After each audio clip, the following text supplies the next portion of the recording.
I have a dirty little secret. I love historical fiction.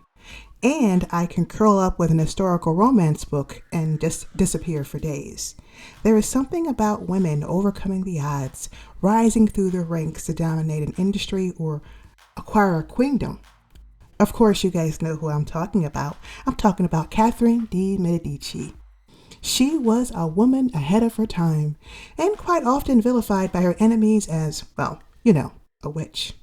In Starz, the Serpent Queen, she tells her rags to riches story of how she crawled up from the pits of poverty and despair to become the reigning queen of France.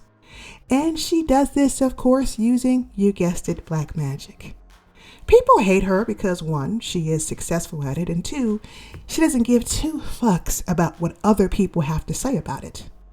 That's why I believe that almost every woman should take a few lessons from Catherine and start to hex their way to the top.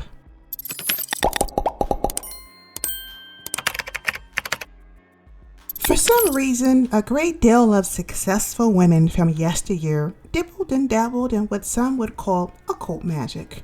There was, of course, Queen Elizabeth from the White Queen on Starz, and she had the sight. There was Cleopatra, who confided in a priestess of Isis, and her secrets helped her to seduce Caesar and later Mark Antony. Let's not forget about Marie Laveau, the New Orleans voodoo queen, and she was able to use her magical secrets to keep a whole city in a trance. And we can't forget about the powerful, mystical witches on television, like the Red Woman from the Game of Thrones and Tia Dama from the Pirates of the Caribbean. With so many positive representations of witches, you would think that people would think differently about them. Yet, the stigma still remains. Many people truly believe that witchcraft and black magic is bad, simply because spellcasting is often used for malevolent purposes. However, what people fail to understand is that many of the women who became witches were often women who were born into terrible, less desirable situations. They had all the odds stacked against them and thus used witchcraft to even the playing field. After all, Elizabeth was a white queen who was an aging widow. Cleopatra was desperate to survive after her entire family was killed. Marie Laveau used New Orleans voodoo to gain some leverage in the segregated Jim Crow South. And Catherine, the Serpent Queen, used magic to not only save her hide, but also to save her staff and even the entire country of Italy. Witches are often underdogs. In most cases, the whole world is against them. So they have to even up the odds by casting a few spells here and there. Now, Catherine was a plain-faced girl, and she was born into a noble family. Yet, when she was just a baby in her crib, both of her parents died from the madness that is caused by syphilis. With no next of kin, Catherine is taken in by the nuns, whose child rearing would be considered cruel and unusual by today's terms. She is, of course, rescued by her uncle, who doesn't give two shits about her.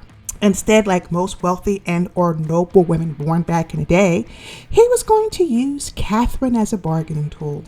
In short, her uncle wanted to marry Catherine off to the second prince of France in exchange for a peace treaty with Italy.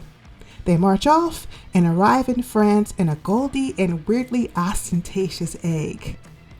Of course, the French nobles are underwhelmed by Catherine's beauty, yet her wit and her ability to do whatever it takes to save her people and her hide becomes most admirable. Now, historically speaking, Catherine didn't have the best reputation. She was known as the Black Witch and later as the Serpent Queen. She was rumored to have kept her own little harem, a gaggle of harlots who she sent out to seduce the wealthy French noblemen in her court. Catherine's harlots would report back to her, telling her all the gossip, all the scoop, all the little dirty secrets that they picked up during their late-night trysts and pillow talk. And Catherine, being a witch, well, she didn't hesitate to use this information in court. Catherine was thought to be a lover of nature and infatuated with the occult. She had a particularly special place in her heart for Nostradamus and tended to enjoy tinctures of herbs and spices here and there. Perhaps her biggest accusation of sorcery was when she was able to stay married to Prince Henry for almost 10 years without ever producing an heir. She probably could have gone to her deathbed without ever having a child. Yet the pressure was brewing. Catherine needed to have a male heir, or she was going to be sent back to Italy, childless, and of course divorced. Catherine, seemingly desperate, drank animal urine and succeeded in getting pregnant a total of 10 times, thus giving Prince Henry 2 healthy male heirs. However, in the series, Catherine consults a magician.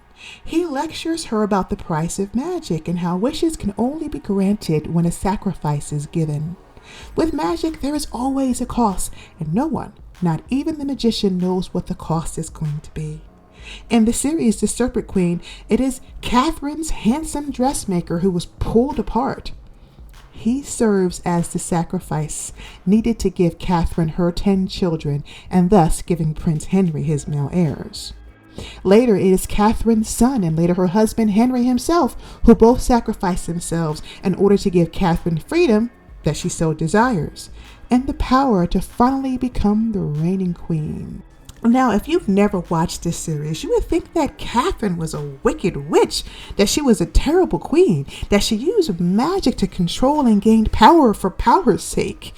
In truth, Catherine was the only one in court who was completely selfless. She loved her children. She even loved her husband Henry.